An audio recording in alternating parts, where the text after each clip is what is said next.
Shalom. Wow, suaranya kenceng ya.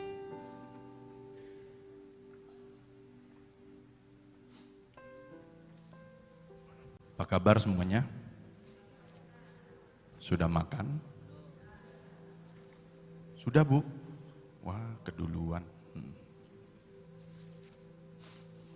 Pertama kali saya bisa hadir di tempat ini. Sudah lama sebenarnya Ibu Nani undang saya. Cuma saya percaya bahwa waktu itu yang nentuin Tuhan. Dan saya percaya ada satu pengaturan Tuhan yang sebegitu luar biasa, sehingga saya bisa hadir di saat sekarang ini. Nah, ada sesuatu yang sejujurnya mengagetkan saya. Waktu saya khotbah di Temanggung, sempat ada suatu pertanyaan waktu itu. Nanti saya akan tampilkan. Dan saya jawab waktu itu bahwa saya akan bawakan, karena Tuhan yang bilang sama saya, habis ini belajar ya nak soal Yusuf. Nah itu yang saya dapat waktu itu. Nah enggak lama kemudian saya dengar bahwa di tempat ini Bu Nani juga dapat yang sama. Saya kaget sekali. Saya kaget. Saya nggak cocokologi ya saudara ya. Nanti saya akan tampilkan video kesaksiannya. Nah, saya terus coba untuk bertanya sama hambanya Ibu Nani. Bu Nani dapat ini tanggal berapa? Ternyata waktu Ibu Nani di dalam pengasingan, tanggal Bu Nani dapat dari Tuhan soal jubah Yusuf itu bisa hampir sama dengan waktu saya mendapatkan bahwa saya harus membagikan suatu cerita tentang Yusuf. Dan nanti saya akan tunjukkan. Oh, by the way, di sini kemarin yang ikut dan merasa sudah menerima warisan atau jubah Yusuf, tolong angkat tangan. Wow, hampir mayoritas. Boleh saya bertanya? Yang sudah merasakan berkatnya Yusuf, mohon dengan hormat angkat tangan. Wow, banyak ya. Berarti sudah jadi daging ya semuanya. Luar biasa.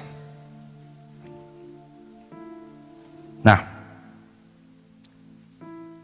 beberapa hari yang lalu sebelum saya kesini, saya tanya sama Tuhan. Tuhan, ini saya mau ke Cirebon nih. Ini harus tepat nih. Ini mau bawakan apa? Lalu tiba-tiba Tuhan suruh saya mempelajari kembali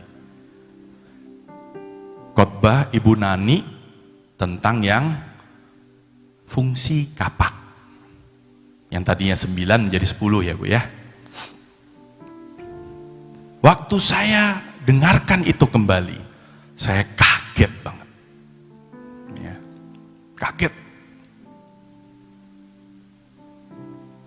Ternyata itu sesuatu yang connect dengan hidupnya Yusuf.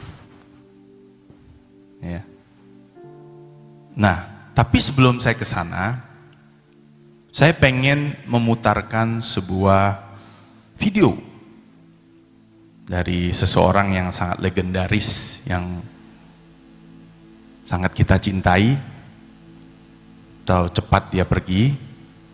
Tapi ini adalah sebuah khotbah si bapak ini tentang yang namanya warisan. Bagaimana caranya? Dan apa sih yang dimaksud dengan warisan itu? Ya, videonya agak lama sih. Mohon maaf, saya taat aja ya sama Tuhan ya. Hampir 15 menit. Ya. Tapi daripada dengerin ini Jimmy, mungkin dengerin Pak Agung lebih keren ya. 15 menit saja. Ya, yang mau tidur silahkan ya. Nanti saya kasih linknya. Lumayan kan 15 menit memejamkan mata. Ya, tapi kalau yang mau lihat silahkan juga. Ya, tidak ada paksaan di sini.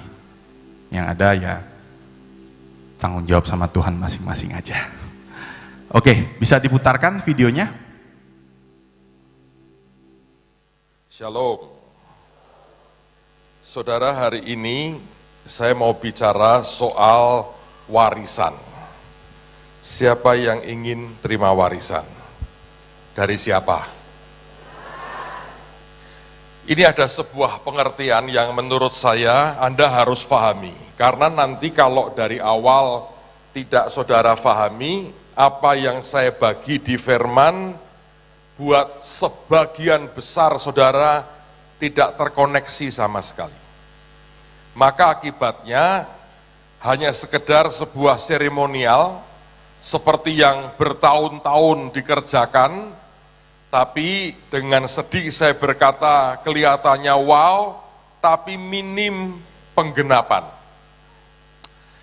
Nah saudara sekalian, saya mau jelaskan warisan itu Anda terima dari mana. Sebenarnya kalau saudara hanya mau terima warisan saya, wah repot. Anda membatasi dirimu sekali.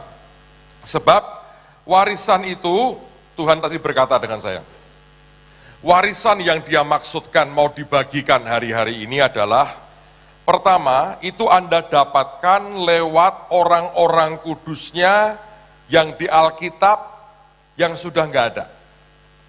Bahkan itu mungkin di Alkitab nggak tertulis. Tapi ini orang-orang kudus, para pahlawan Tuhan yang sudah mati. Sudah bersama dengan Tuhan. Tapi warisan juga Anda bisa dapatkan, Anda terima dari orang-orang yang masih hidup.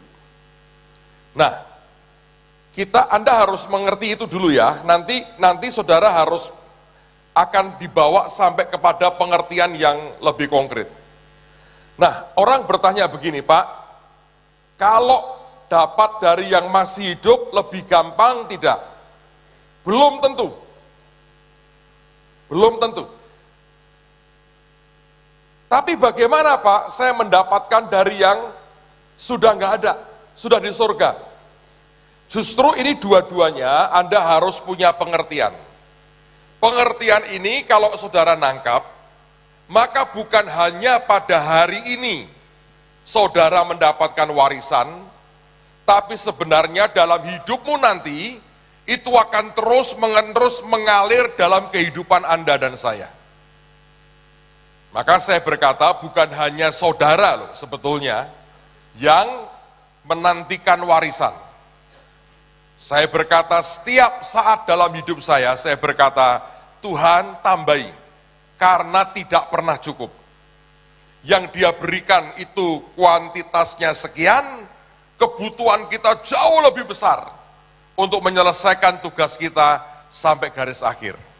Nah, pertanyaannya begini, dari mana Pak, kalau orang itu sudah nggak ada misalnya, saya terima warisan dari mana? Sederhana. Kalau misalnya itu orang ada di Alkitab, saudara, kalau Anda membiasakan ini akan baik. Tapi saya ragu orang Kristen mau melakukannya. Apa Pak? Gini saudara, tiap saat pelajari satu tokoh. Misalnya Anda belajar soal Abraham. Anda harus pelajari, bongkar tentang Abraham dengan segala cara yang Anda bisa, terutama lewat pewahyuan, baca buku, penjelasan hamba Tuhan tentang Abraham. Sebegitu rupa, sampai ini saudara ya, antara jiwamu dengan yang namanya Abraham, istilahnya ini terkoneksi, klak, Bisa nggak? Bisa. Anda pernah dengar cerita ada orang yang misalnya membaca atau mempelajari tentang seseorang dan orang itu masih hidup, maka ketika dia begitu intens, maka sepertinya dia kenal orang itu walaupun belum pernah ketemu. Nangkep ya saudara ya? Mengapa harus begitu? Nanti saya jelaskan. Jadi semakin Anda mempelajari tokoh-tokoh di Alkitab, saudara itu makin punya pengertian yang luar biasa. Nah, semakin cetek pengertianmu, semakin kacau pemahamanmu, Anda tidak akan bisa terkoneksi dengan baik. Sebab warisan itu Tuhan berikan lewat orang-orang yang sudah menyelesaikan akan panggilannya. Dan biasanya kita mendengar pakai istilah, dia punya jubah tertentu yang akan diwariskan kepada orang lain. Demikian juga kalau Anda membaca misalnya tentang pergerakan-pergerakan. Beberapa waktu yang lalu, saya ini orang yang mungkin termasuk paling sering terganggu sebetulnya dengan yang namanya tindakan profetis mengambil sesuatu. Saya itu terganggu sekali, saudara. Mungkin Anda tidak. Anda puas dengan begini-begini. Saya nggak puas tuh.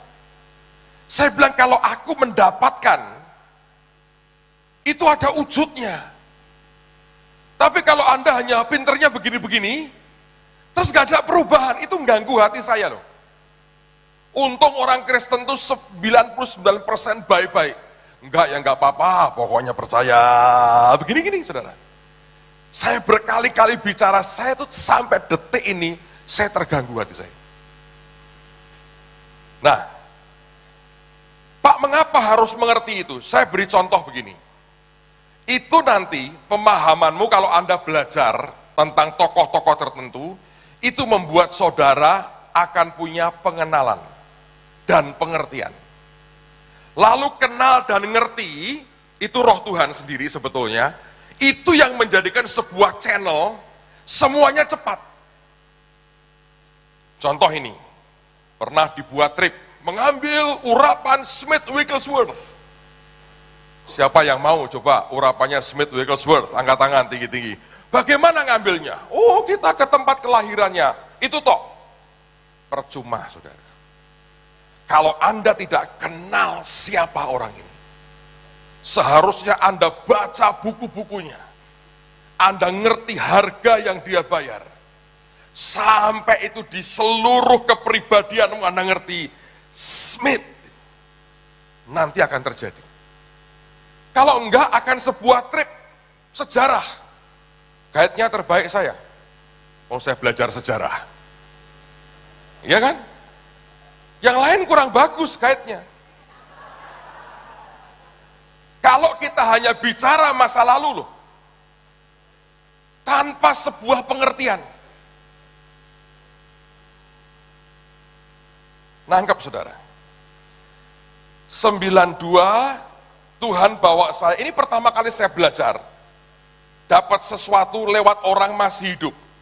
92, saya dibawa Tuhan ke KKR-nya Benny Hinn pertama kali. Itu dia top-topnya, puncak-puncaknya itu. Saudara tahu apa yang terjadi?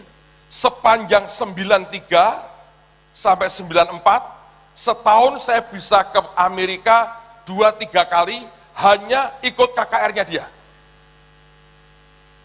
Tapi saya beritahu saudara, bagaimana caranya.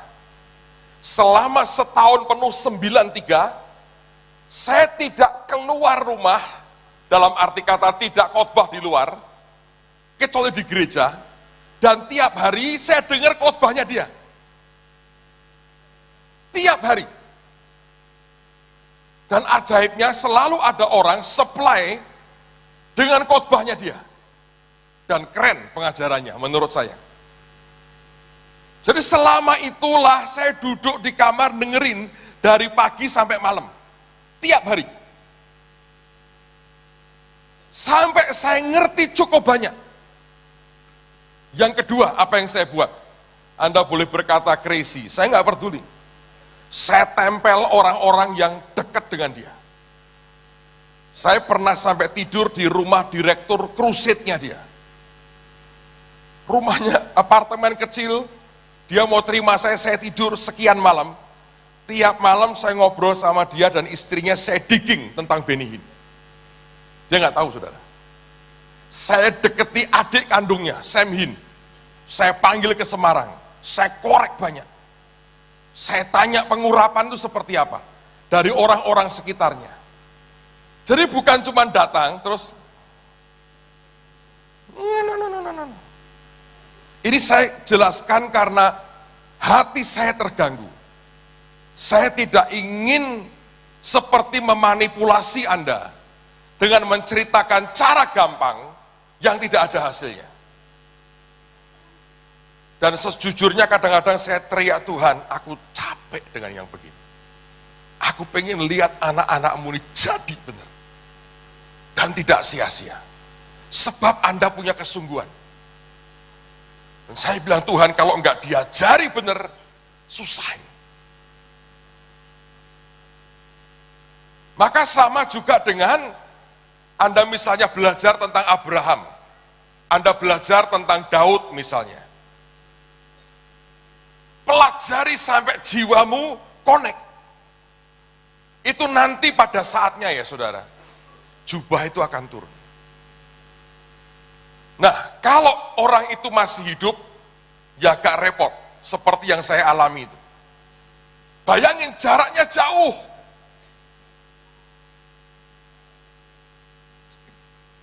Dan beliau orang yang tidak dengan gampang di-approach.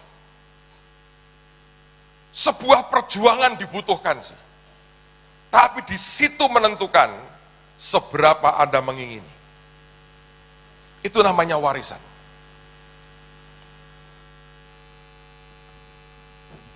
Ya, bangun.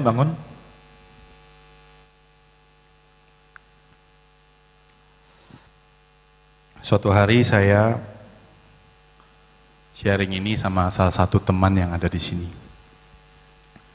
Saya nanya sama dia, kebetulan dia salah satu penyanyi. Saya tanya, saya sebut namanya Nona aja ya. Nona, saya dengar kamu sukanya misalnya Agnes Monica. Ya. Kenapa kamu suka sama Agnes Monica? Oh, soalnya bagus. Suaranya keren. Lagu-lagunya luar biasa. Is that all? Apakah itu udah? Iya. Terus apa gunanya? Apa gunanya kita hanya suka terhadap seorang penyanyi? Apa gunanya kita hanya suka terhadap sesuatu? Saya bilang gini, kalau gitu kenapa kamu harus cuma suka Agnes Monica?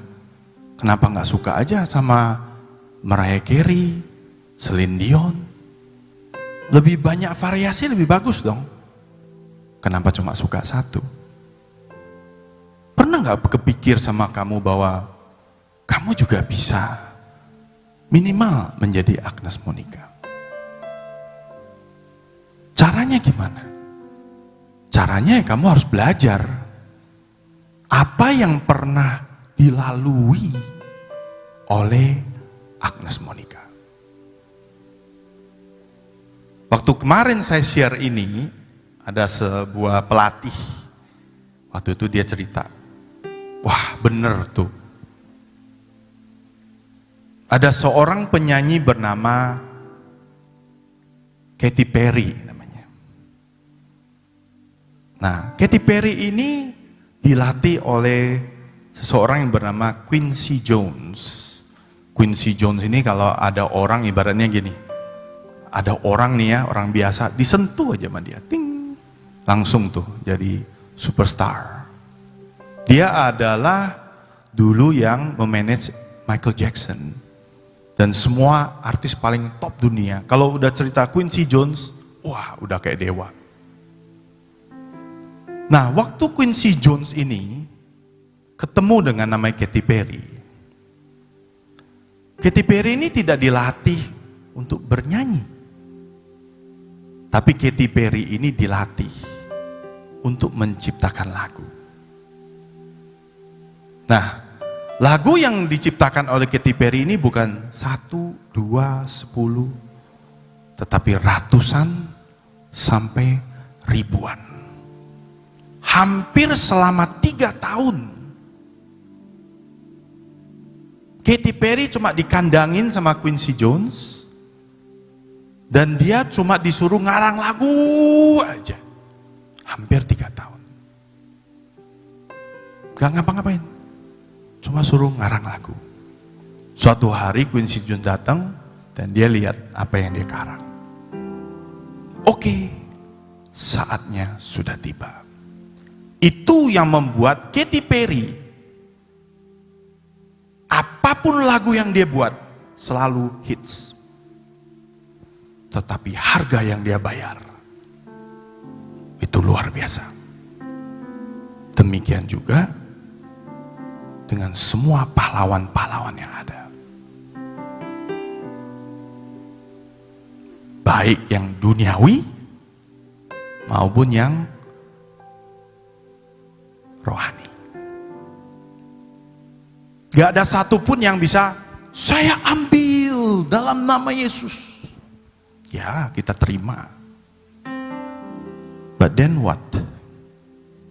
Bagaimana mengaktifasinya? Itu jauh lebih penting. Saya bukan anti jubahnya, bahkan saya itu mau menggenapi bahasanya. Menjelaskan apa yang sebenarnya saudara-saudara terima dan dengarkan pada saat Ibu Nani membahas soal babat habis ini.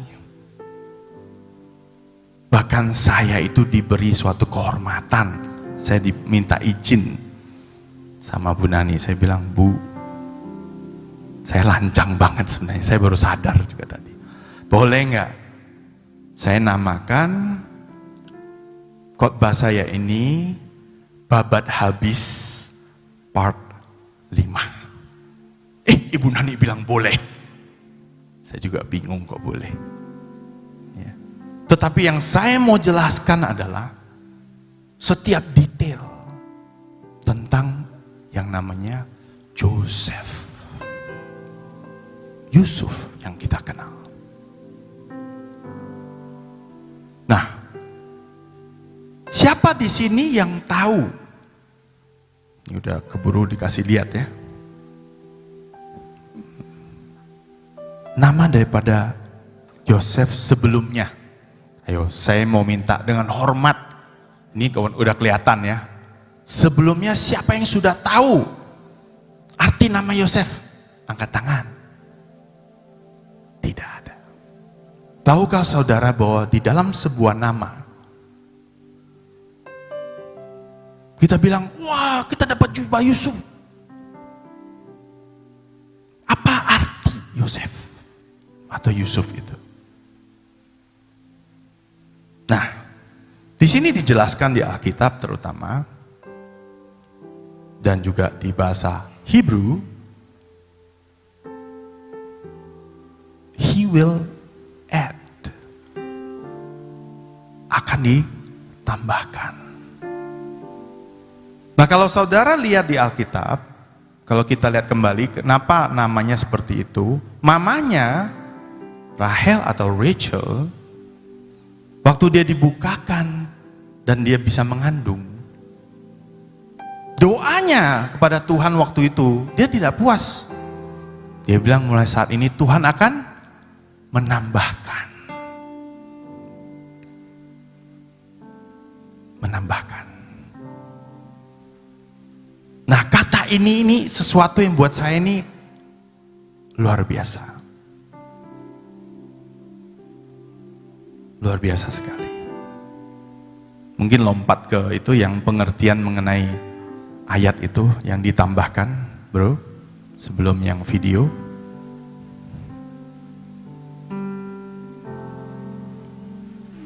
Bukan. Ayatnya, ya setelah ini lagi. Yes. Matius 6 ayat 33. Tetapi kata Tuhan, carilah dahulu kerajaan Tuhan dan kebenarannya, maka semuanya itu akan ditambahkan kepadamu. Belakangan ini saya lagi sering memakai ayat ini untuk khotbah soal bisnis. Di dalam prinsip saya, semua yang kita miliki itu jenisnya harus modelnya ditambahkan. Why? Supaya tidak ada yang pernah nempel di kita. Kalau itu sesuatu yang kita dapatkan, sesuatu yang kayak kita paksa, maka ada sesuatu yang dari daging kita yang sepertinya kita mau merebut sesuatu. Tetapi kalau itu adalah ditambahkan, itu sifatnya berbeda sekali. Lah kok bisa? Nama Yosef artinya ditambahkan. Nah, waktu saya gali kembali, saya nggak puas orangnya. Saya gali terus. Sampai suatu ketika saya ini sedang belajar lebih dalam lagi. Nah, waktu saya belajar ini ada sebuah video yang sangat menarik tentang arti kata Yosef. Yuk, silakan videonya. Itself, the word, comes from a verb leosif, which means together, together up, to unite. So and it's very interesting how the story of Joseph begins by this disintegration of the family. But the story of Joseph then ends by uniting and regathering of the family. Arti kata Yosef yang lain adalah to unite, untuk mempersatukan. Ternyata di dalam Yusuf atau Yosef itu, sejak awal dia diberi nama oleh Tuhan, dia itu sudah dinyatakan destininya. Luar biasa ya. Nah, ini yang disebut kita harus menggali secara detail dan lebih dalam.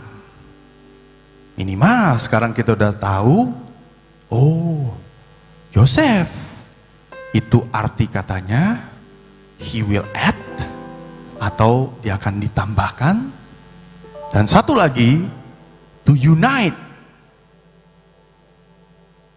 yaitu untuk mempersatukan. Nah, saya kemarin minta izin sama Bu Nani, Bu, saya pinjem ya slide yang kemarin. Saya akan acak, karena ini saya susun berdasarkan apa yang Alkitab jelaskan. Bila saudara ingat, waktu kalau kita baca di kitab Kejadian ya, pertama kali waktu diceritakan, Yusuf itu berumur 17 tahun. Betul ya? 17 tahun. Nah, pada waktu dia umur 17 tahun, Yusuf itu dikasih apa sama bapaknya? Hah? Jubah ya, jubah. Ayo tolong ditampilkan jubahnya yang warna-warni itu. Wow, sebuah pakaian kebesaran nih, saya cuma flashback aja yang kemarin Bu Nani sudah ceritakan ya. Merah berbicara tentang pelindungan darah Tuhan Yesus. lambang keberanian dan gelora cinta. Kemudian jingga atau merah muda berbicara diberikan kekuatan dan kesehatan. Kuning bicara Tuhan menjanjikan pengharapan. Hijau berbicara Tuhan akan berikan pertumbuhan dan kehidupan. Biru bicara tentang akan diberikan roh kesetiaan. Nila berbicara Tuhan akan berikan hati yang hineni. Berbicara Tuhan, kalau ungu berbicara Tuhan akan berikan kebesaran dan otoritas raja-raja. Dan perak berbicara tentang kelimpahan yang Tuhan akan berikan, kelimpahan jasmani dan rohani. Dan kemudian emas berbicara tentang kemurnian hati, ya, kemurnian manusia batinia yang memberikan hati yang penuh dengan kemurnian. Oke. Kenapa jubah itu diberikan di awal? Dan dicerita di Alkitab, jubah itu diberikan di awal. Ya. Pernah gak kita bertanya-tanya? Karena bapaknya sayang sama dia. Oke. Itu yang kata di Alkitab.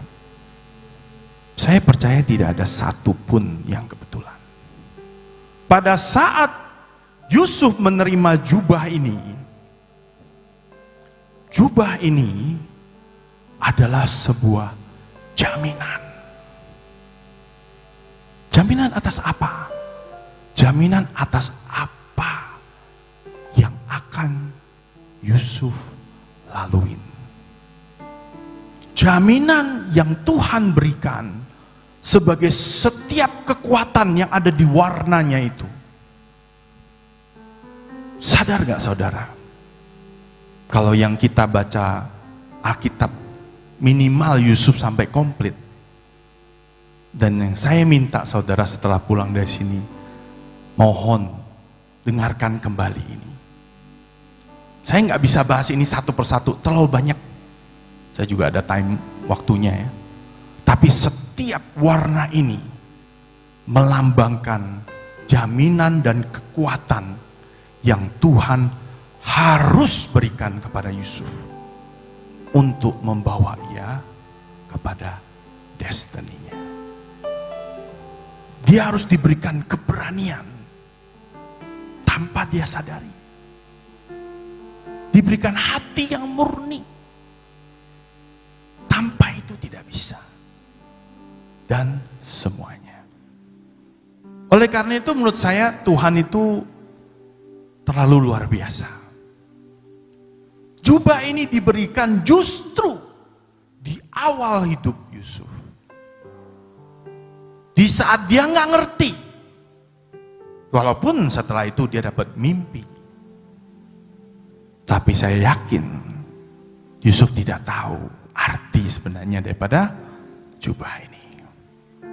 Kalau saudara lihat lagi satu persatu artinya, saya kalau baca ini merinding. Wow, kok bisa pas ya?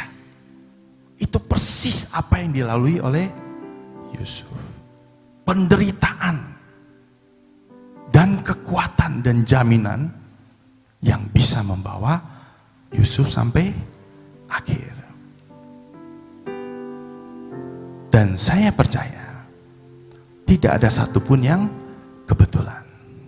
Kalau kita-kita yang ada di tempat ini sudah dijubahi dengan jubah Yusuf.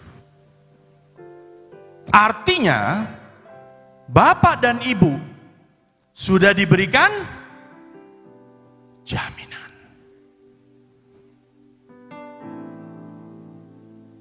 Jaminan.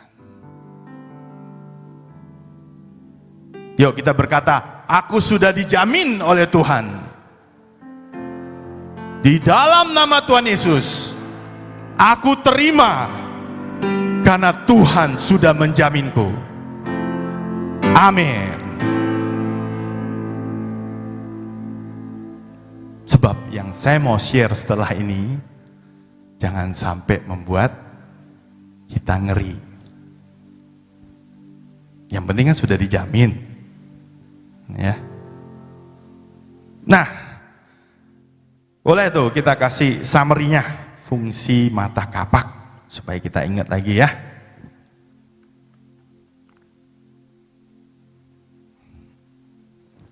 Saya akan coba bahas 3 fungsi di dalam kesempatan ini. Membabat habis kesombongan, membabat habis kepahitan, membabat habis benalu yang tumbuh. Saya hitung, saya tanya Tuhan, kayaknya kalau semuanya nggak bakal selesai. Nah, izinkan saya untuk mulai dulu dari yang nomor 2. Membabat habis kepahitan. Nomor 2. Kenapa saya mau mulai dengan ini? Saya mau share video. Ini bukan saya mau nampang ya. Tapi saya mau share bahwa saya pernah katakan itu, dan lucunya itu connect dengan apa yang harus saya sampaikan setelah ini. Ayo putar videonya, ini lebih pendek. Sambungan jarak langsung, jarak jauh Pak ya? Dari Belanda. Tanya Pak, bagaimana cara menikmati kepahitan? Maksudnya dalam kepahitan itu dia bisa lewati gitu loh. Bagaimana kita dibentuk dengan kepahitan kita, juga dalam hubungan dengan pemimpin. Wah, yang kedua agak berat jawabnya. Saya mulai dengan nomor 1. Terima kasih siapapun itu yang dari Belanda. Kebetulan kalau saya diundang lagi ke tempat ini, saya mau membahas soal Yusuf. Yusuf itu seseorang yang sangat anti kepahitan. Padahal di dalam hidupnya dia pahit terus. Betul Pak ya? Betul gak sih? Pahit terus. Kok dia bisa gak pahit ya? Satu hal aja Pak. Saya rasa kalau yang namanya menikmati kepahitan, siapa sih di sini yang menikmati kepahitan ya Pak ya? Ya. Kalau kita menikmati sesuatu, berarti kan kita tahu baik buat kita. Enak buat kita. Saya mau bicara seperti ini Pak. Sebenarnya bukan menikmati kepahitan saja, tetapi menikmati setiap proses, tanda petik kalau itu kepahitan, yang diizinkan Tuhan. Karena kepahitan juga ada yang datang dari setan. Nah, kalau kita menikmati, berarti kita tahu itu baik buat kita. Kalau kita bisa melewati proses pahit itu, kita tahu baik buat kita. Loh, aku keluar baik-baik. Kok tetap diomongi? Pahit gak? Pahit. Lawannya apa? Bisa nerimo aja lah. Nah, itu respon yang diinginkan Tuhan buat kita semua. Bagaimana kita meresponi rasa pahit itu membuat kita bisa move atau juga bisa membuat go back. Iblis atau setan akan berusaha mencoba membuat saudara bukan menikmati kepahitan itu, tapi engkau akan habis lewat kepahitan itu. Jadi kalau dibilang menikmati, hati-hati. Kalau kita tahu itu baik buat kita, misalnya kita sedikit sombong, kita dimarahin, ya pasti rasa nggak enak ya Pak ya. Baik gak buat kita? Baik dong. Ditegur itu baik. Walaupun kadang-kadang teguran, aduh. Tapi sesuatu yang harusnya kita bisa nikmati. Tetapi proses daripada itu, terus kalau kita membuat itu menjatuhkan kita, membuat kita pikirin terus, gue gak bisa terima, itu yang berbahaya. Jadi menikmati yang ke arah apa nih? Itu yang kita harus sangat hati-hati. Terbukti loh, itu mamre artinya adalah bitterness. Saya bertanya keras sama Tuhan, berarti kepahitan itu dari Engkau ya Tuhan? Loh, kalau tuh kan gini, kita kan manusia, terima Tuhan, Tuhan Raja kita, berarti kita anaknya kan, hambanya kan. Berarti sebagai hamba kita harus diizinkan loh. Kalau kita tidak diizinkan, itu tidak bisa terjadi. Seperti Ayub. Tuhan harus izinkan, ya sikat. Supaya Ayub bisa melewati itu semua. Tapi kalau kita tahu bahwa proses itu menyehatkan kita, dan kita percaya sama Tuhan, kadar apa yang cukup. In one moment of time, then you will understand. I'm not asking you to enjoy the bitterness. Tapi lewati itu bersama dengan Tuhan. Sehingga kita nggak terlalu manis. Kemanisan. Terlalu manis selalu akan membuat kita terikat dengan dunia.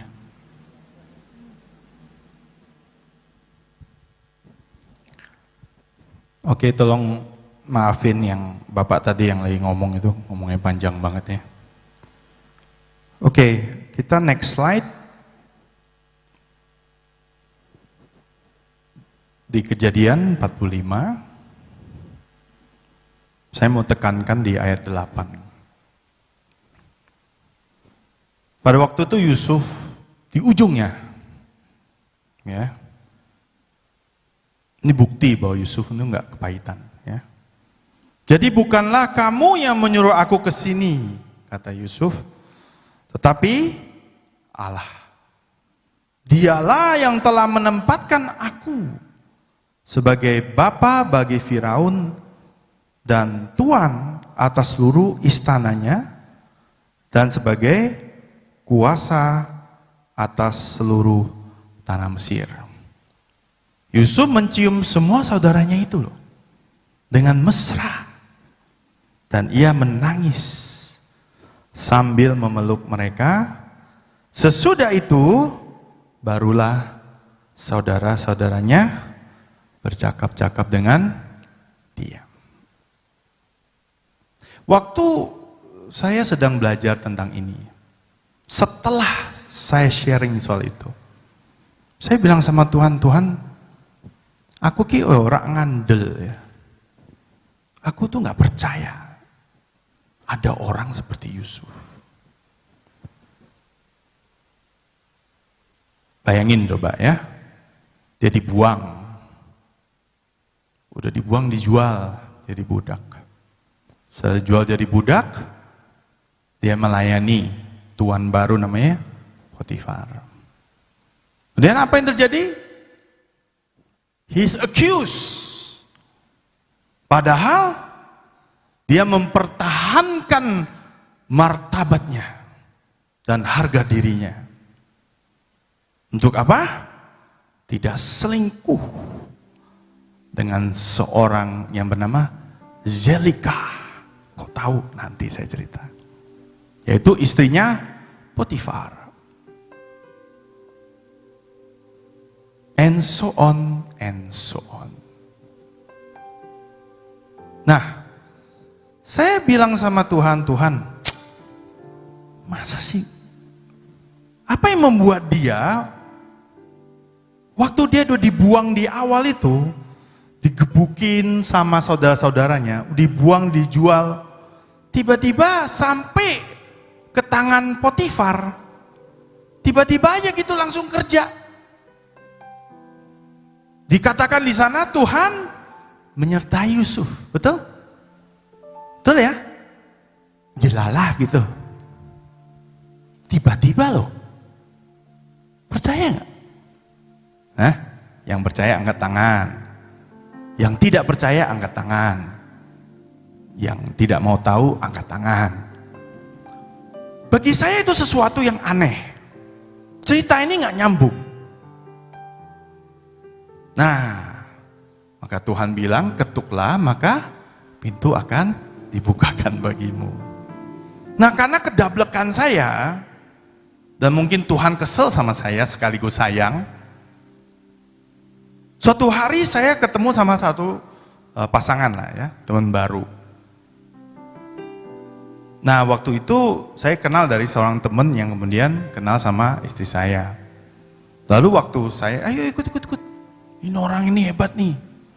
Nah, ternyata dia jual sebuah buku waktu saya ketemu makan waktu itu.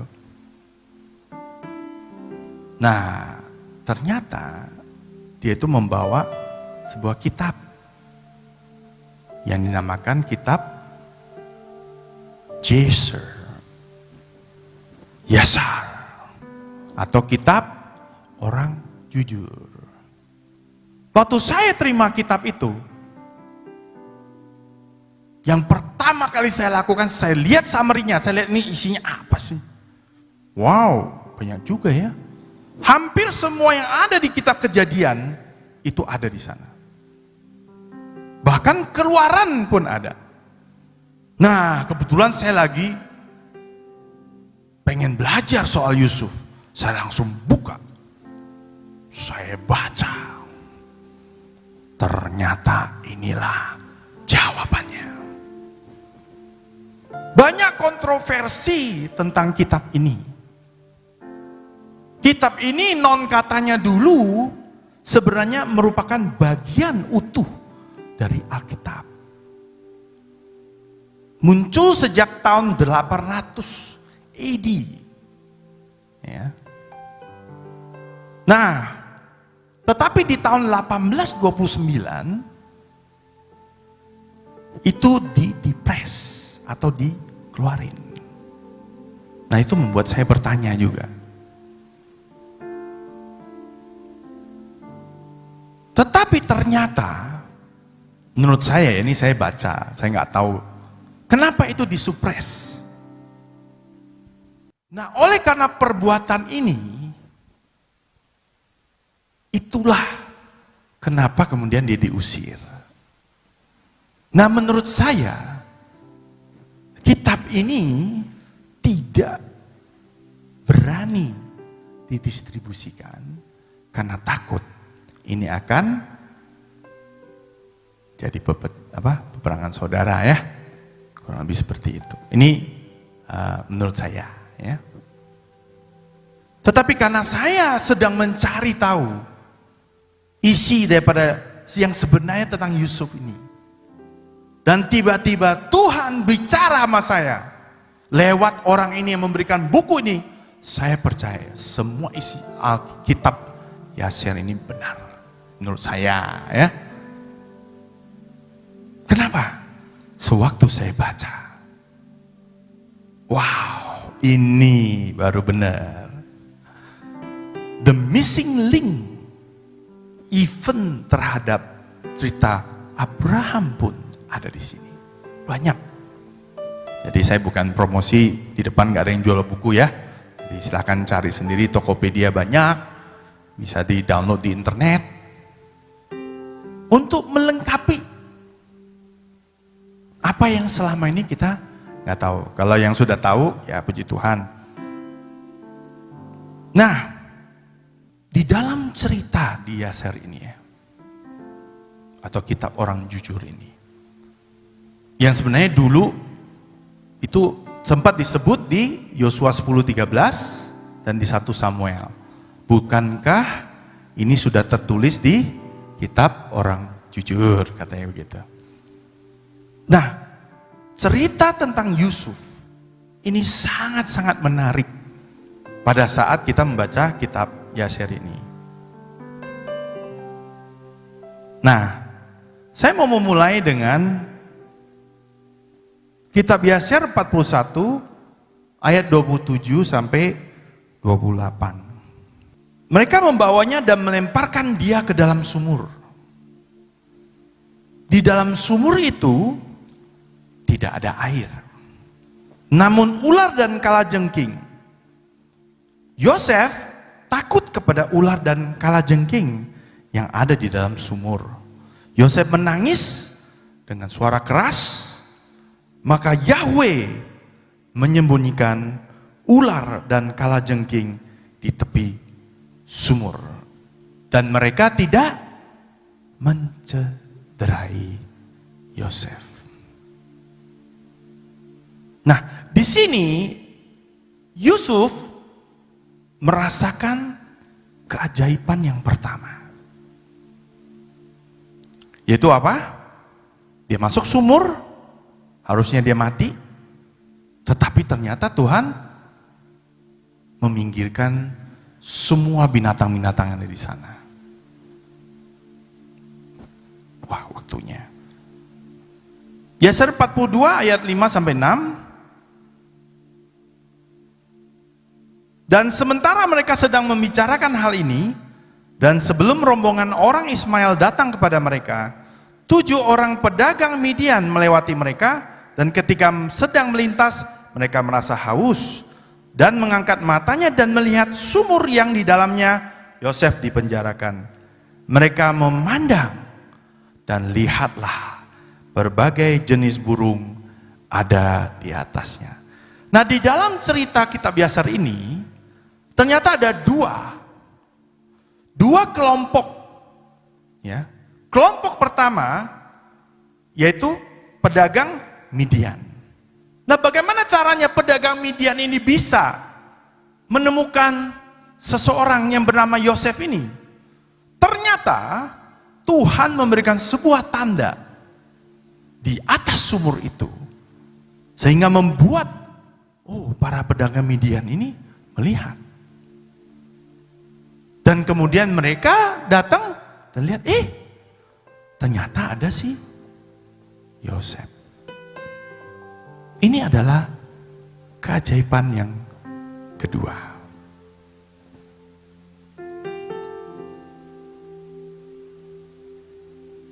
Ketiga.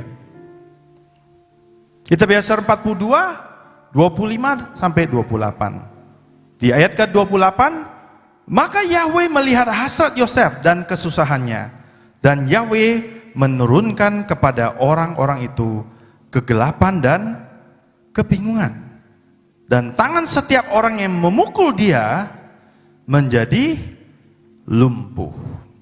Nah, di dalam cerita Kitab Yasir ini diceritakan juga, ini kalau saya cerita semuanya nih kita nggak pulang, ya, saya skip aja ya. Justru dengan ini saya anjurkan Bapak dan Ibu untuk pulang dan baca, ya. Nah, di sini diceritakan bahwa orang Midian itu kemudian menyelamatkan Yusuf, kemudian berantem sama saudara-saudaranya, dan waktu itu mereka kalah, karena Simon bilang, lu gak tahu gue, kata Simon, gue ini yang menghabiskan itu bangsa-bangsa. Wah, takut mereka. Dan kemudian tapi mereka gak habis akal, mereka bilang, udahlah, ini toh lu buang, udah kasih saya aja. Jual ke saya orang ini. Nah, itu yang membuat kemudian saudara-saudaranya itu menjual ke orang Midian ini 20 shikal perak. Cuma di perjalanan mereka tiba-tiba mikir, ini kalau ini orang pasti somebody nih. Mereka bilang gitu. Mungkin dari tandanya. Ya, kenapa ada binatang-binatang ini di atas sumur itu? Nah, kemudian mereka transfer ini ke pedagang yang Ismail, sesuai cerita yang di Alkitab. Nah, tetapi Yusuf atau Yosef ini bukannya terus enak-enak naik unta, enggak. Dia nangis, dia sedih. Dan pada waktu itu makin dia nangis, orang Ismail makin marah. Kemudian Yusuf digebukin. Nah, di sini ditulis bahwa Yusuf diselamatkan. Dikutuk. Sehingga ada sebuah kegelapan dan kebingungan. Ya, biar saya selesaikan dulu. Kitab Yasar 42, 25 sampai 28. Mungkin bukan yang ini ya. Di sini ditulis yang berikutnya aja. Kitab Yasar 42, 25 sampai 28. Nah, ini saya kasih konteks dulu. Kemudian mereka melanjutkan perjalanan itu. Setelah dikebukin, ini udahlah. Terus kemudian karena Yusuf istilahnya ngomong sama Yahweh, udah lepasin aja.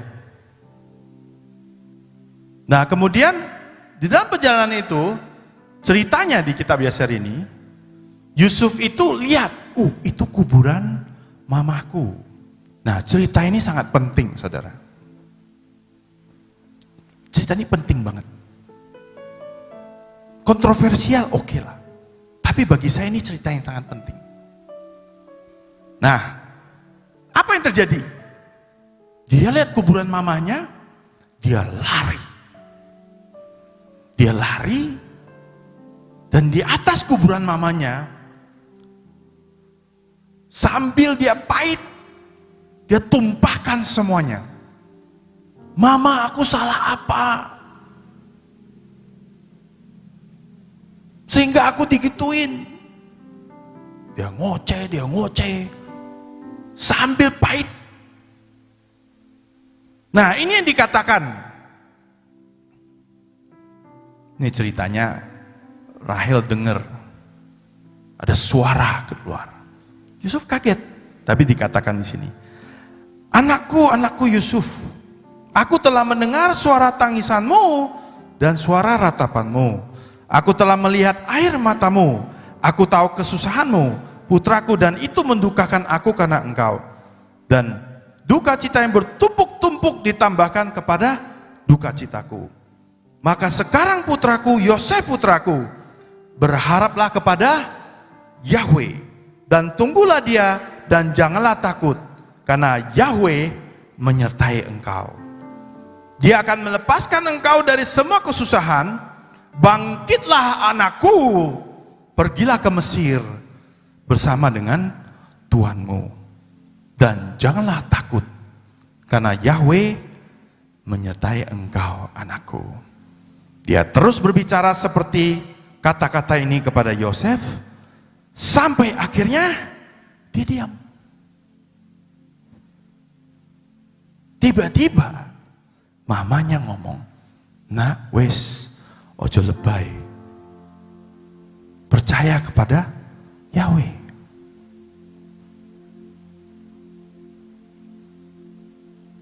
Terus dia diam. Mungkin yang di pikiran kita setelah diomongin gitu, Yusuf diam dan menerima ya. Oh no. Next. 41 sampai 48, saya fokus di 42. Yosef berkata kepada orang itu, semoga aku mendapat kemurahan di matamu dengan membawa aku kembali ke rumah ayahku, dan dia akan memberikan kepadamu kekayaan yang melimpah. Jadi setelah mamanya nih ngomong sama dia bukan terima loh. Ya.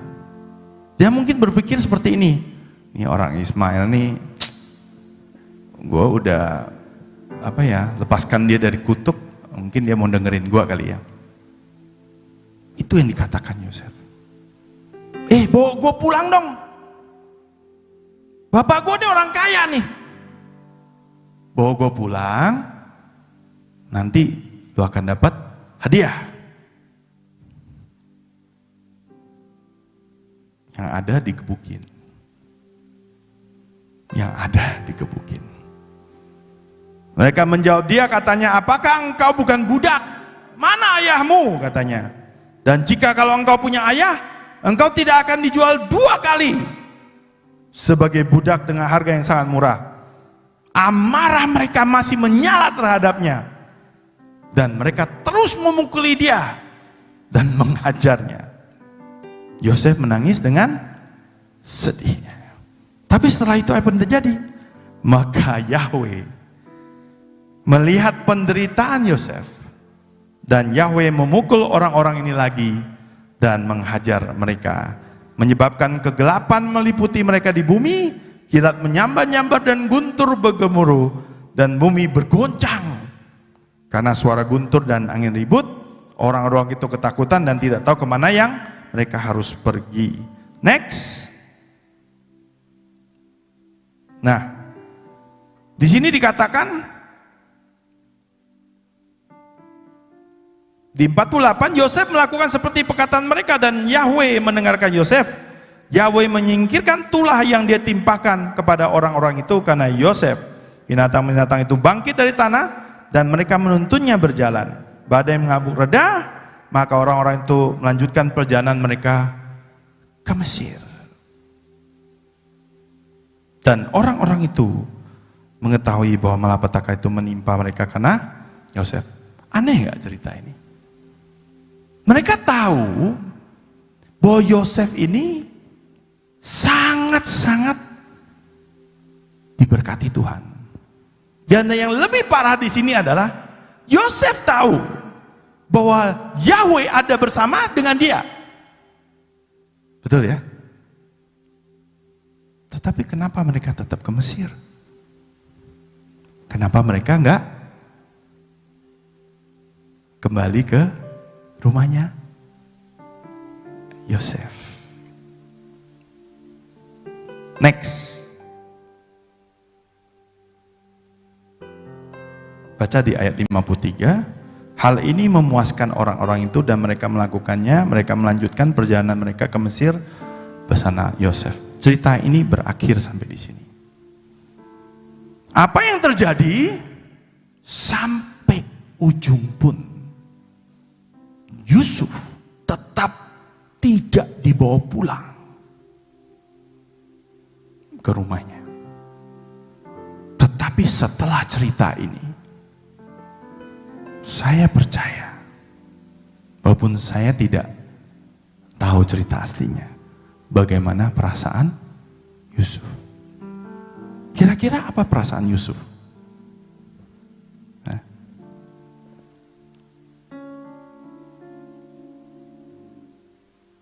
Kira-kira apa?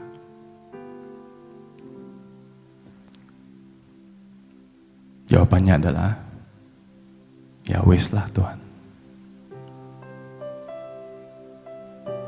Ya sudahlah Tuhan. Engkau tetap akan melindungi aku.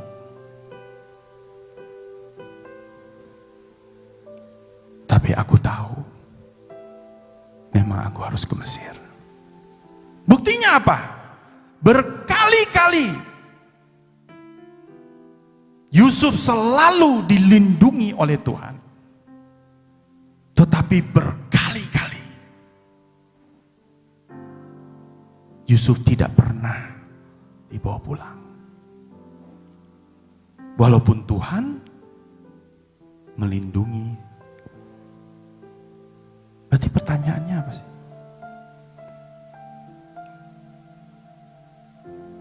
Pertanyaannya, kok jalan ceritanya jadi seperti ini?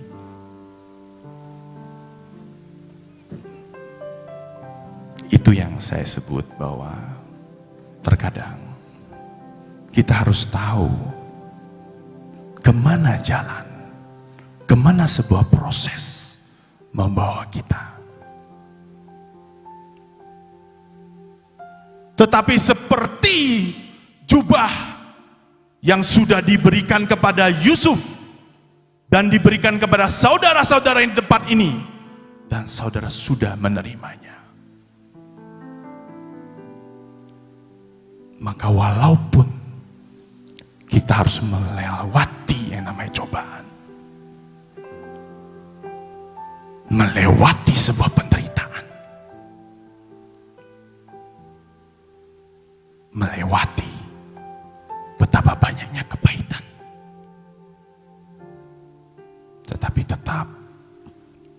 Tuhan itu baik. Tuhan itu tetap baik. Kan dapat sampai kapanpun Tuhan tetap melindungi Yusuf.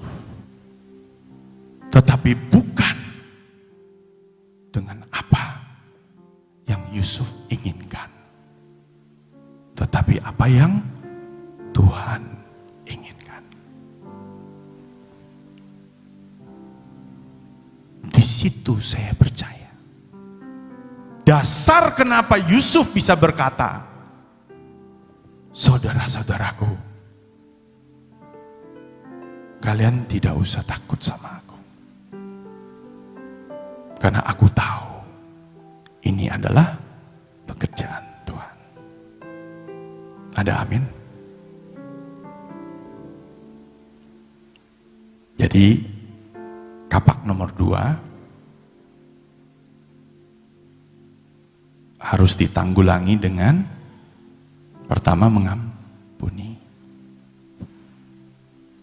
Kedua, enjoy. Saya nggak bilang enjoy pahit ya, gak enak rasanya. Tetapi enjoy dan percaya bahwa setiap proses akan mendatangkan kebaikan. Karena Tuhan kita adalah Tuhan yang baik.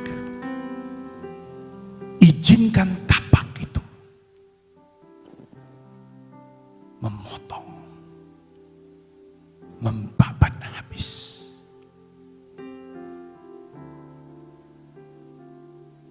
semua di sini sampai selesai.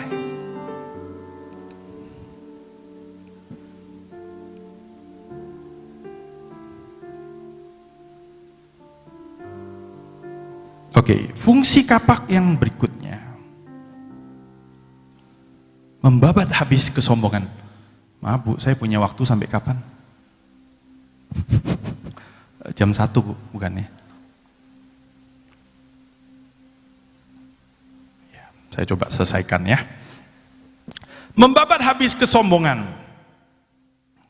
Saya kembali ke kitab Yasar 41:6-17. Ketika Yosef melihat kekuatan saudara-saudaranya dan kebesaran mereka, dia memuji dan meninggikan mereka, namun dia menganggap dirinya lebih besar dari mereka dan meninggikan dirinya di atas mereka. Dan Yakub nih, maaf ini, saya baca ini makin ngerti, ini Yakub memang ini bapak yang memang haleluya. Dan Yakub ayahnya juga menyayangi dia lebih dari semua anak laki-lakinya. Karena dia adalah putra pada masa tuanya. Dan karena rasa sayangnya kepadanya, dia membuatkannya jubah yang beraneka warna itu. Nah seperti tadi kita cerita, Yosef berumur 17 tahun. Dan dia masih membesarkan dirinya di atas saudara-saudaranya dan berpikir untuk mengangkat dirinya sendiri di atas mereka. Saya rasa ini di Alkitab juga sama, ya. Babat habis kesombongan. Yusuf waktu muda itu, wah sombong. Kenapa sombong? Pertama, dia adalah anak yang paling disayangi oleh bapaknya. Kenapa? Karena lahir dari istri yang dia paling cintai. Dia paling sayang sama yang ini. Mamanya meninggal pula.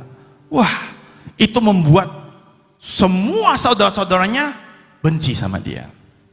Ya. Nih, saya bisa dilanjutkan dengan konseling orang tua, bagaimana ini anak, tapi itu lain kali aja ya. Ini pelajaran yang luar biasa nih tentang bagaimana menjadi bapak yang baik. Ya. Tapi itu yang terjadi. Dan yang hebatnya si Yakub ini, aduh nih haleluya banget. Next. Dan dia terus datang dan mengatakan hal ini kepada ayahnya Yakub. Yakub mencium Yosef ketika dia mendengar perkataan ini dari mulutnya, dan Yakub memberkati Yosef. Ya. Jadi anaknya sombong. Yakub tuh ini pinter. Anakku sombong ini pinter ya, sini tak cium. Luar biasa gobloknya Yakub ini. Tapi sebenarnya Yakub sedang membantu Tuhan untuk menyelesaikan destiny-nya. Apa lagi Jim lu ngomong apa sih? Next. Ini keeroran seorang Yakub. Ayahnya mendengar perkataan Yosef dan mimpinya dan melihat bahwa saudara-saudaranya membenci Yosef karena hal ini. Karenanya Yakub menegur Yosef di hadapan saudara-saudaranya karena hal ini. Katanya apa? Apa arti mimpi yang kau mimpikan? Dan membesarkan dirimu sendiri di hadapan saudara-saudaramu yang lebih tua daripadamu. Adakah engkau membayangkan dalam hatimu bahwa aku dan ibumu dan 11 saudaramu akan datang dan sujud menyembah kepadamu sehingga engkau mengatakan hal ini?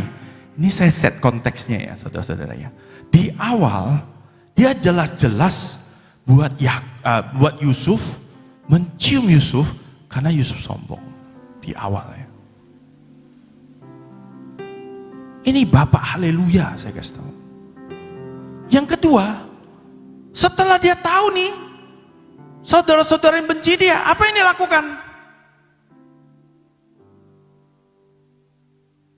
Dia melegitimasi kebencian saudara-saudaranya. Dengan apa? Karena takut. Dia mensahkan bahwa apa yang dilakukan oleh Yusuf itu gak baik. Hilang. Mau juga dari awal dong. Kenapa baru sekarang? Lu mah gelo. Dengan berkata apa? Bahwa kebencian saudara-saudaranya menjadi sah. Di situ letak keeroran seorang ayah yang bernama Yakub ini. Sadar tidak sadar, ini membuat saudara-saudaranya lebih membenci Yusuf. Tapi kita akan bahas ini lain kali. Saya cuma mau katakan bahwa di awal hidup Yusuf, even pada saat dia memakai jubah itu, di umur dia 17 tahun, dia itu sudah sangat sombong. And if we think bahwa di penghujung dia sudah baik-baik saja, ini sesuatu yang membuat saya tercengang. Nah, di umur 17 tahun dia kemudian dibuang dan dijual. Di umur 18 tahun dikatakan dia mulai bekerja di Mesir bersama Potifar. Tapi setelah itu apa yang terjadi? Dia hidup baik-baik saja? Hah? Ya kan? Apa yang terjadi? Yusuf di penjara. Untuk apa? Sebuah kesalahan yang sebenarnya dia tidak berbuat. Sebenarnya banyak detail cerita ini yang saya mohon saudara-saudara untuk cari kitab ini dan baca. Luar biasa menarik, kayak baca novel. Tapi saya nggak bisa bahas itu. Saya mau tunjukkan ada satu, betapa luar biasanya Tuhan kita itu. Saya dengar ada yang amin.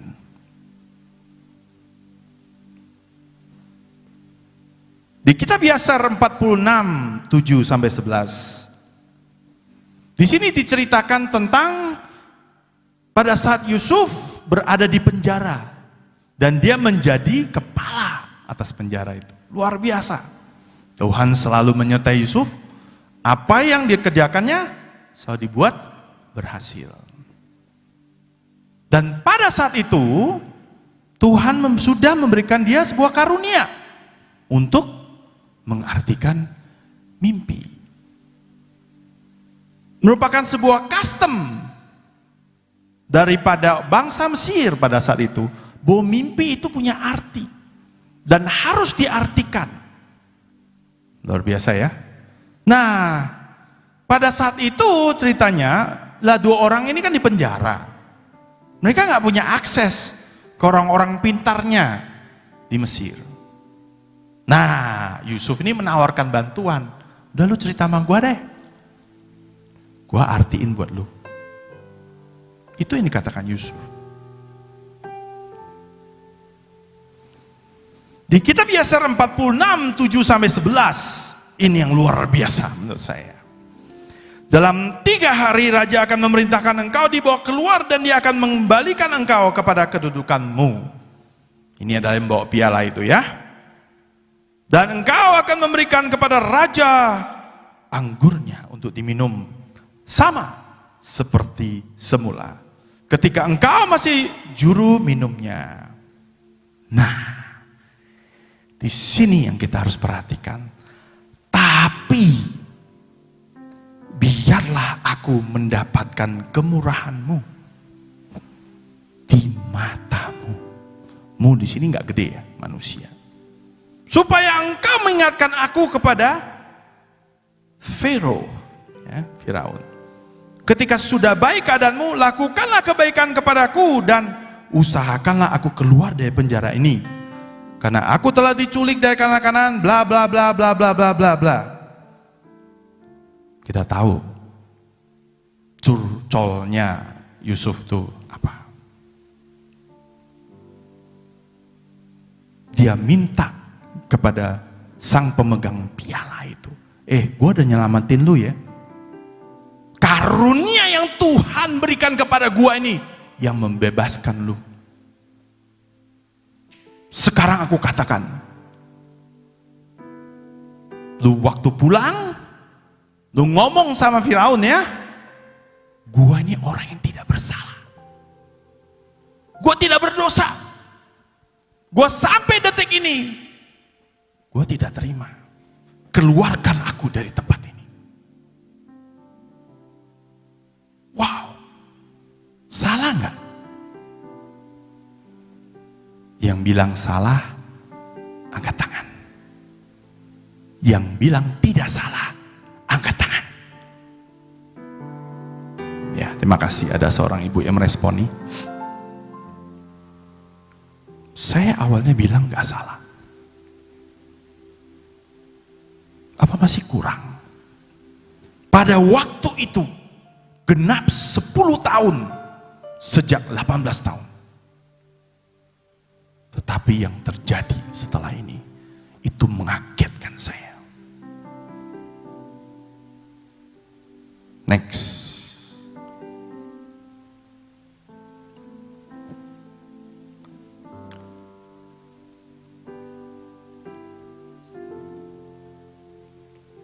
Dan juru minuman kepada siapa Yosef menahan bla bla bla bla, dan dia tidak menyebutkannya kepada raja seperti yang telah dijanjikan, karena hal ini berasal dari Yahweh untuk menghukum, saya ulangi ya, untuk menghukum Yusuf karena dia mempercayai manusia.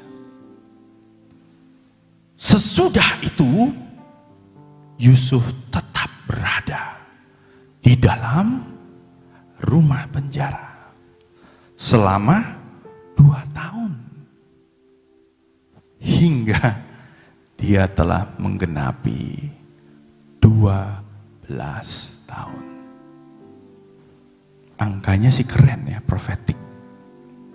12 genap. Genap 12 tahun. Dan di umur 30 tahun Yusuf menjadi 1 tingkat di bawah Firaun, jadi raja setelah Firaun. Pertanyaannya, kenapa Tuhan izinkan?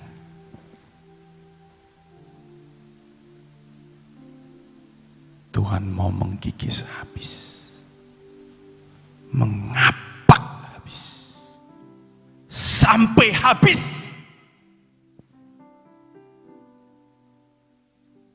Sampai tidak tersisa. Sampai kita merasa bahwa semua berkat yang Tuhan tambahkan kepada kita bukan milik kita, tetapi hanya milik Tuhan semata.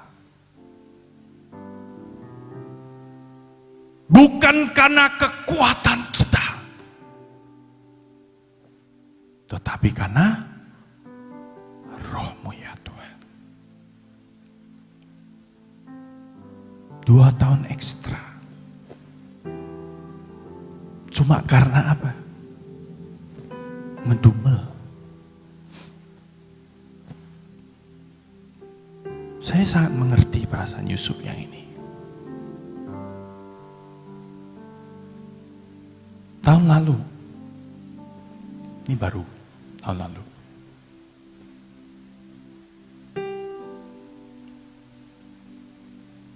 Tuhan berkata kepada saya untuk menjual salah satu perusahaan yang saya miliki.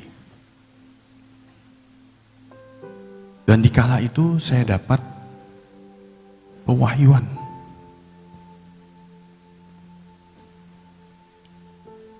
Sampai saya minta didoakan oleh beberapa hamba Tuhan. Dan saya dikasih tahu, dan saya mendapatkan peneguhan. Sampai saya dikasih tahu, masanya adalah ini.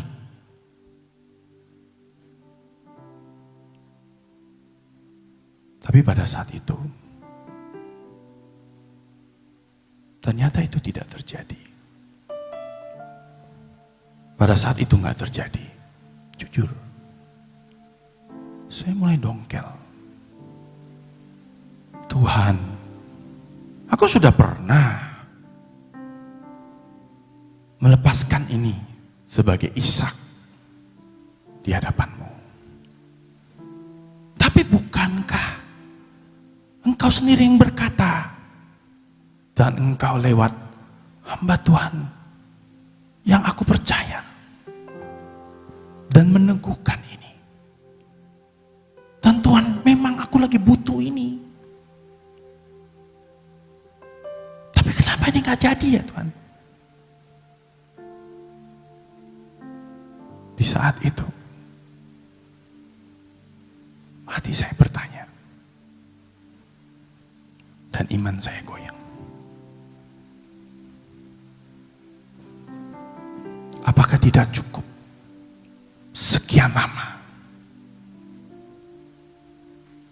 Jujur, di perusahaan ini saya banyak belajar. Jujur di hati saya itu saya pengen lepaskanlah. Banyak penderitaan. Banyak harus diurus. Ribet. Orang-orangnya ribet. Ruwet. Alangkah indahnya kalau saya lepas. Tetapi tiba-tiba Tuhan berkata, not yet.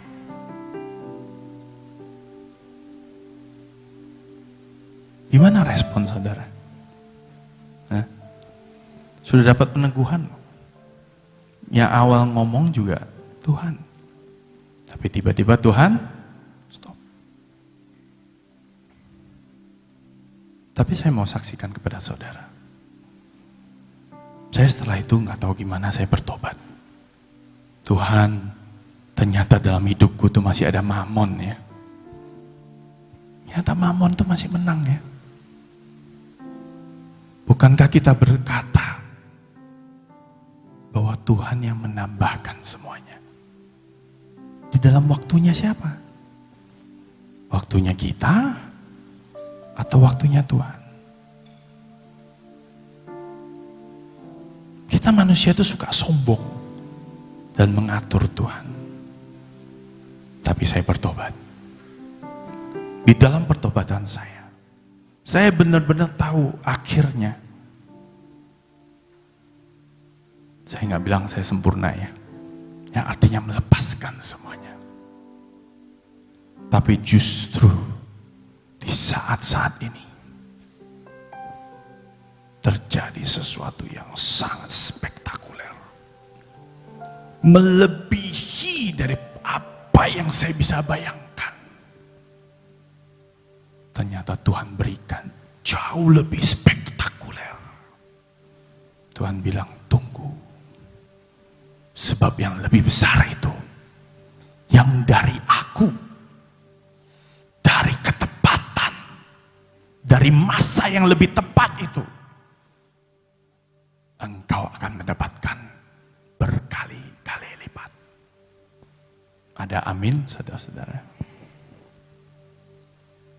Sudahkah kita hidup seperti itu? Atau kita masih mau mengatur Tuhan dan menggunakan yang kita namakan kemampuan kita?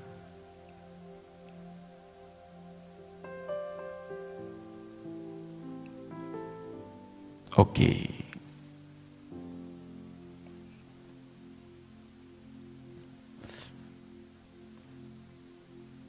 Yang berikutnya, mungkin terakhir kali ya.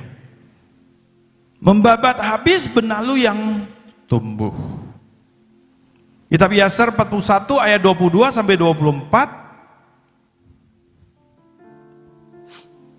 Yosef menuju kepada saudara-saudaranya dan sebelum dia datang mendekat kepadanya, mereka bermaksud untuk membunuh dia. Ternyata saudara-saudaranya, di dalam cerita Yasir ini banyak dimensi. Ada di dalam kitab Yasir juga berkata seperti ini, bahwa pada saat Yakub menyuruh Yusuf untuk mencari saudara-saudaranya, saya nggak tampilkan ya, nanti saya ceritakan aja. Ternyata di dalam perjalanan itu ada seorang malaikat menemui si Yusuf dan berkata, kamu mau kemana? Aku mau cari saudaraku. Oh, mereka di sana. Tuhan mengirimkan seorang malaikat untuk menunjukkan Yusuf ke arah di mana saudara-saudaranya. Dan kita tahu kan, ini kontradiksi ya. Satu sisi Tuhan mengirimkan malaikat untuk supaya Yusuf masuk ke dalam perangkap. Tetapi di lain sisi disebut bahwa ternyata kalau Tuhan tidak panggil itu bangsa Midian dan dia tidak dibawa keluar, maka ternyata saudara-saudaranya akan membunuh Yusuf. Nah, apa hubungannya sama benalu? Percaya nggak saudara-saudara? Kalau Yusuf tetap berada di dalam lingkungan dia yang keluarganya ini, kira-kira ada nggak terjadi destiny Yusuf yang sedemikian besar itu? Yang ada, dia akan semakin sombong, semakin diproteksi oleh bapaknya, semakin hancur hidupnya. Gak usah tunggu di sumur, mungkin ditusuk waktu dia tidur. Tapi demi menyelamatkan hidupnya, Dan demi supaya dia keluar dari sekian banyak benalu-benalu yang ada di rumahnya itu, dia dicabut keluar dengan cara yang paksa. Sampai dia berada di satu lingkungan yang membuat dia masuk dalam destiny-nya. Wow. Apa yang kita bisa belajar dari sini? Kenali apa yang ada di sekitar kita. Kita bergaul sama siapa, kita akan dapat impartasi dari siapa. Kita bergaul dengan orang-orang baik, kita pasti akan jadi orang baik. Kita bergaul dengan orang-orang yang suka peperangan rohani, maka pasti akan ada yang kita dapatkan. Di mana kita menempatkan diri kita, itu membuat kita bertumbuh. Di dalam hidup saya pernah dibuang, cara nggak langsung membuang diri sebenarnya. Keluar dari rumah 3 tahun. Tapi selama 3 tahun ini, saya belajar. Dan saya menikmati sekarang setiap pelajaran itu. Saya bersyukur. Saya waktu itu memilih untuk keluar dari rumah. Walaupun itu suatu keputusan yang goblok. Tapi saya tahu rasanya hidup tidak memiliki harapan.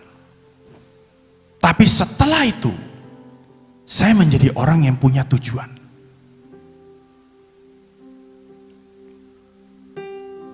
Setelah itu, saya kerja dengan orang tua saya. Tetapi saya mendedikasikan hidup saya sekian tahun untuk kerja dan tidak bergaul dengan teman-teman saya. Sampai kurang lebih tahun 2015. Jadi sejak tahun 98 sampai 2015.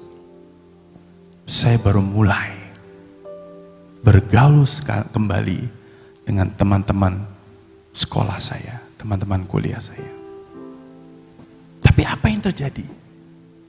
Karena pergaulan saya yang dulu, teman-teman saya itu umur 45, pada saat saya umur 30. Bergaulnya dengan 40, 50, 60. Itu membuat saya mengerti bagaimana cara mereka berpikir. Membuat saya mengerti, mindset mereka seperti apa. Di umur saya masih sangat belia, saya bahkan melakukan banyak sekali transaksi-transaksi yang secara anugerah. Bahkan orang yang mungkin di dunia keuangan paling hebat pun gak akan pernah melewati apa yang saya lewati.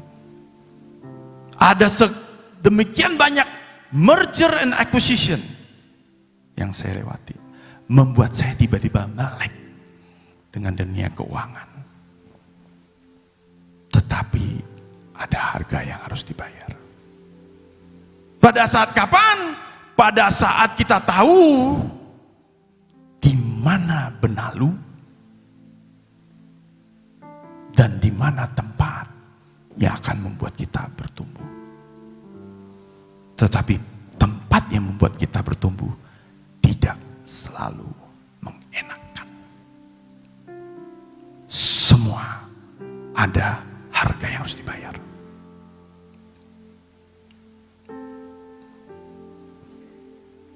Jangan stres ya Bapak Ibu.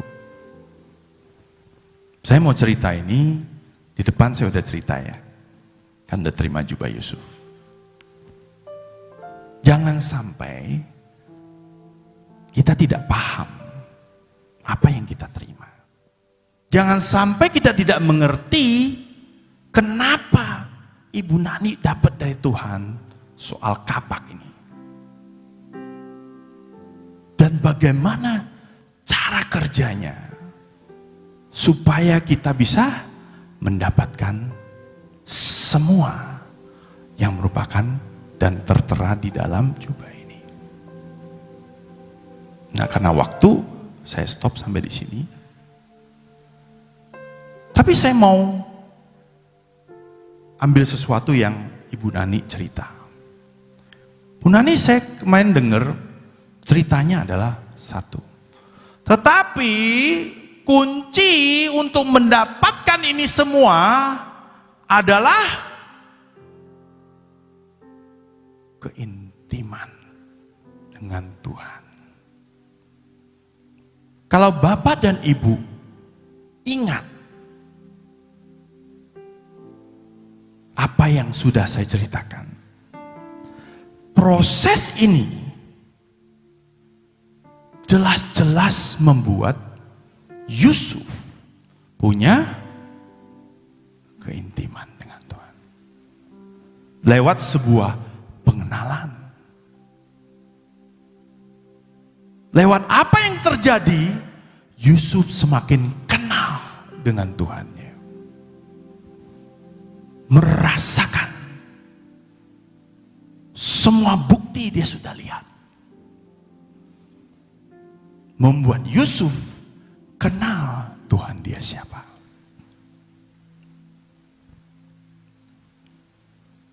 Tapi itu bagi Yusuf. Nah, kita ini di tempat ini adalah orang-orang yang sudah dibayar mahal dengan darah Yesus. Begitu kita menerima Tuhan Yesus, maka Roh Kudus ada di dalam hidup kita. Ada amin? Di zaman sekarang ini, bagaimana kita mengambilnya dong? Selain daripada kita harus mempelajari seperti apa yang tadi dikatakan oleh Pak Agung, mengambil sebuah warisan bukan dengan lay. That's not how you do it. Engkau harus menggali, membaca, mencari, berdoa, tanya Tuhan, ini kenapa Tuhan? Cari terus sampai kita bisa merasakan apa yang Yusuf rasakan. Sampai kita mengerti, sampai kita tahu arti jubah itu apa, sampai kita tahu nama Yusuf itu sebenarnya apa, sampai kita dapatkan semua.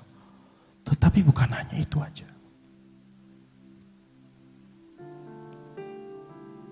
Sebenarnya siapa di sini yang mampu dan bisa menikmati kepahitan?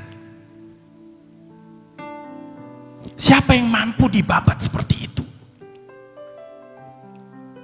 Lu kira Yusuf senang?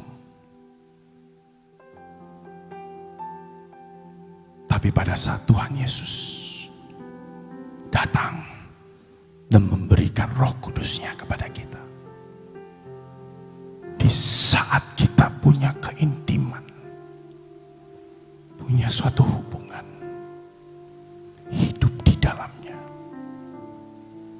hidup bersamanya, maka kalau kita mau curhat, curhatlah sama Tuhan. Dikala kita pahit, carilah Tuhan. Jangan menjauh daripadanya.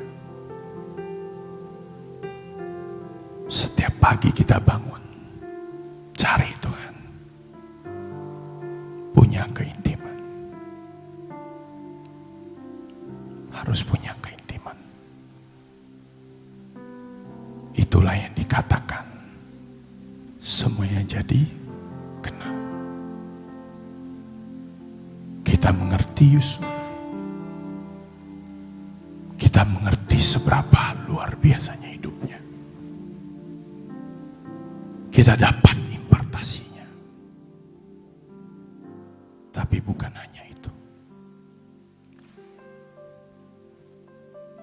Kita harus materaikan itu dengan sesuatu yang dari rohnya sendiri. Sehingga semuanya utuh. Karena bukan dengan kekuatan kita, tetapi karena roh.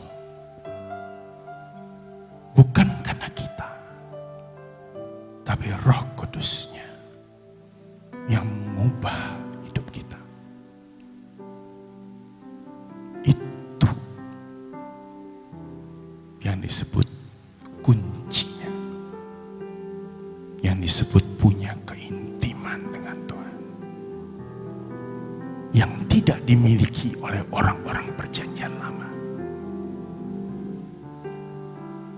Berapa di antara mereka yang bisa bicara langsung dengan Tuhan? Tapi setiap kita di tempat ini yang sudah punya Roh Kudus bisa berbicara, bisa bertanya, bisa melewati proses, bisa jatuh, tetapi selalu bangkit.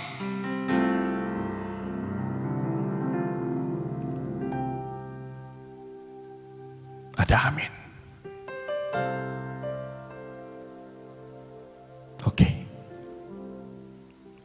Izinkan saya untuk memperkenalkan teman-teman di belakang.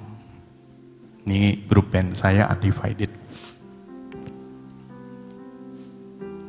Gak tahu kenapa nih Tuhan suruh saya agak melenceng dari apa yang biasa saya lakukan. Saya biasanya ngurusin perusahaan, ya, nggak pernah kebayang di pikiran saya, tiba-tiba harus ngurusin band. Ya. Tapi lewat band ini tiba-tiba saya tahu bahwa dalam diri saya ada talenta-talenta tertentu. Ya. Tapi lagu yang akan dibawakan setelah ini bukan saya yang ciptakan. Lagu ini diciptakan oleh Kathy, ya, orangnya ada di sini. Pada saat lagu ini diciptakan, kita percaya gini, oh nih band kita nih lagu cowok terus, mana nih lagu ceweknya? Ya. Terus Kathy tiba-tiba dapat inspirasi, saya mau sumbang lagu, ajaib. Ya. Dia karanglah lirik lagunya, berikan kepada kita olah, kita gubah, ya, kita singkat-singkat.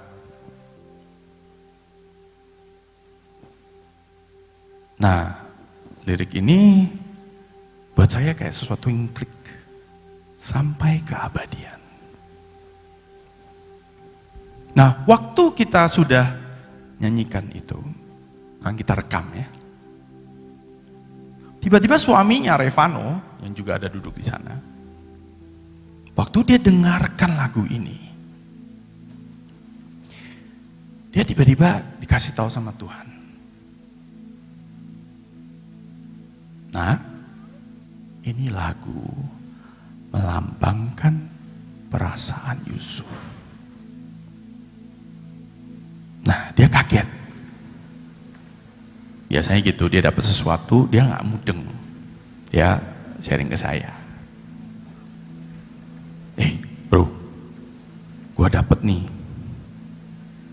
Ternyata lagu yang dikasih Kathy ini, yang Kathy dapat ini, lagu tentang Yusuf.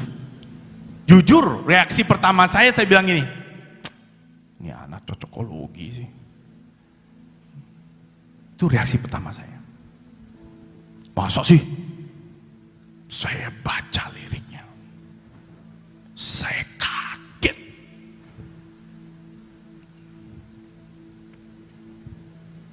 Ternyata benar-benar ini melambangkan perasaan Yusuf. Saya kaget.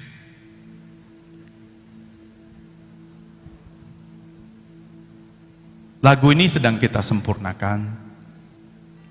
Sampai kita nanti mau bikin suatu video klip. Heboh nih. Tapi kita dapat dari Tuhan. Video klipnya harus seperti apa. Digambarkannya seperti apa. Detail. Bagi saya mengerjakan atau ikut meramaikan band, pasti itu bukan karena uang. Karena ini menghabiskan uang. Pasti bukan saya keisengan. Karena kalau saya sepi, saya bisa karaoke. Ya, gak usah bikin band kayak ginian. Pasti juga bukan karena saya kurang kerjaan. Tetapi karena saya tahu. Pada saat pertama kali saya lihat mereka. Dan mereka latihan. Pertama kali. Saya merasakan ada hati Tuhan yang luar biasa besar di sini. Tentu saya tanya mereka, bro, lu udah latihan berapa lama? Baru tadi siang, baru ketemu. Iya, saya udah tahu. Ya, ada something nih tentang ini. Nah, mungkin saya tidak akan tutup. Ya. Saya pengen Bapak dan Ibu menikmati setiap lagu, setiap liriknya. Mohon maaf, sudah jam 9, jadi saya selesaikan. Saya akan tutup dengan persembahan cinta kita kepada Tuhan.